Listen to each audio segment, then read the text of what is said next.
za societe civile n'iz'abikorera,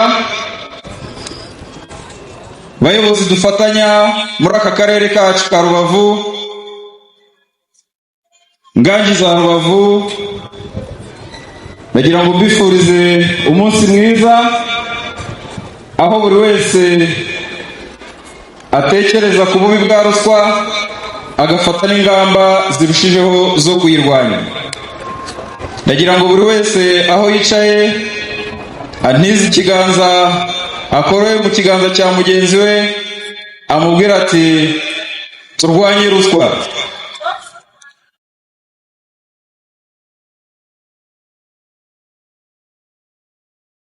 Ruswa ni mbi, ruswa ni imungu y'igihugu. Tukaba tubashimira banyakubahwa hamwe no kubaha ikaze, tubashimira kuba mu turere 30 tugize u Rwanda mwahisemo ko akarere kacu kakira ibirori byo ku rwego rw'igihugu.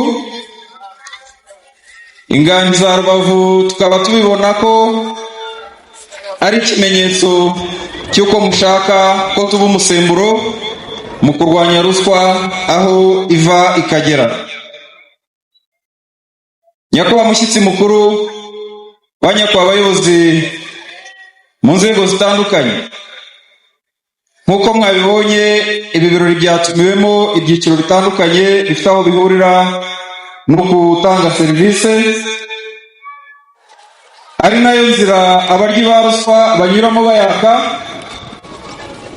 Nk'uko mwabibonye mu Karasisi, ubutumwa tuza gukura aha twese, ndabizeza ko Inganji za Rubavu tuzabubyaza umusaruro, tukaba bandebereho, tukazahora tuzirikana ko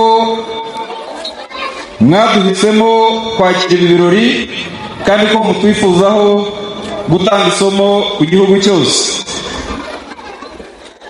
Nubwo igihugu cyacu cyahagurukiye abasaba n'abatanga ruswa, kimwe n'ahandi mu gihugu, mu karere kacu haracyagaragara ibyuho bya ruswa.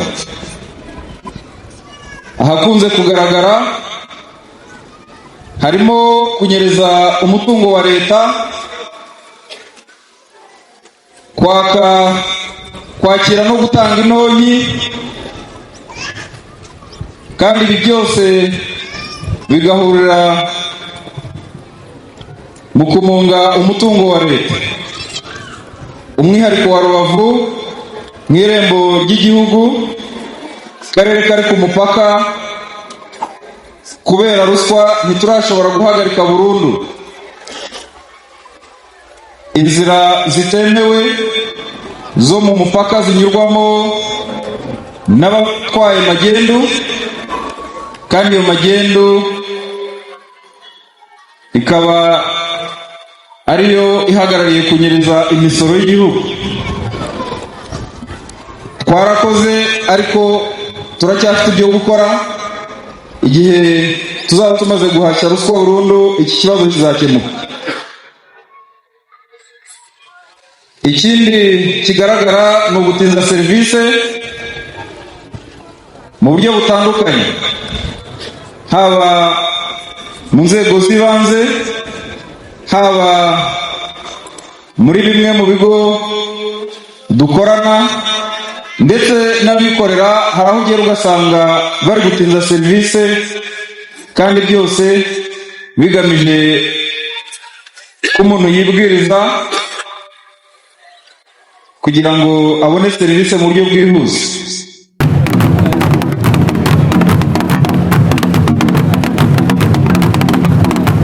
Inzego z'ubutabera zashyize mu gufasha akarere ku bibazo by'ingutu byari bigakomereye, ndetse hakaba hakekwamo na ruswa. Hakaba hari imitungo yiganjemo ubutaka yashoboye kugaruzwa nyuma y'igihe kirekire yari yarigabijwe n'abantu ku giti cyabo. Nyakubahwa mushyitsi mukuru, banyakubahwa abayobozi, tuzakomeza kwegera abaturage mu buryo bwose bushoboka, harimo na gahunda y'Akarere ka Rubavu y'umuyobozi mu isibo iharanira ko buri muturage abona aho atangira igitekerezo, kuko twasanze kutamenya amakuru no kutayatanga bikomeza kuzamura ibipimo bya ruswa. Izindi gahunda zose zo kwisuzuma no gushyira mu mihigo y'akarere, umurenge n'utugari ndetse n'inzego dufatanya, gushyiramo ibipimo bifatika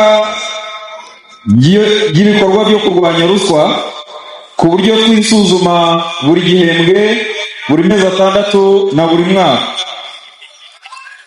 Ikindi ni ugukurikirana abagaragayeho ruswa dufatanije n'inzego dukorana, ku buryo buri muntu wese yikanga, buri muntu wese agendera kure ruswa. Tukaba tuzashyira n'imbaraga mu rubyiruko rwacu, kuko ruswa ikwiye kumenyekana, ikaba umuco umwana akiri muto akabikurana, kuko tuzi ko kwigisha umuntu mukuru bitoroha nko kwigisha umutoya. Nyakubahwa mushyitsi mukuru, banyakubahwa abayobozi, ndagira ngo nongere mbashimire, mbifuriza ikaze mu karere kacu, kandi tubizeze ko uyu munsi uradusigira imbaraga zikomeye mu rugamba rwo guhangana no ruswa. Murakoze cyane.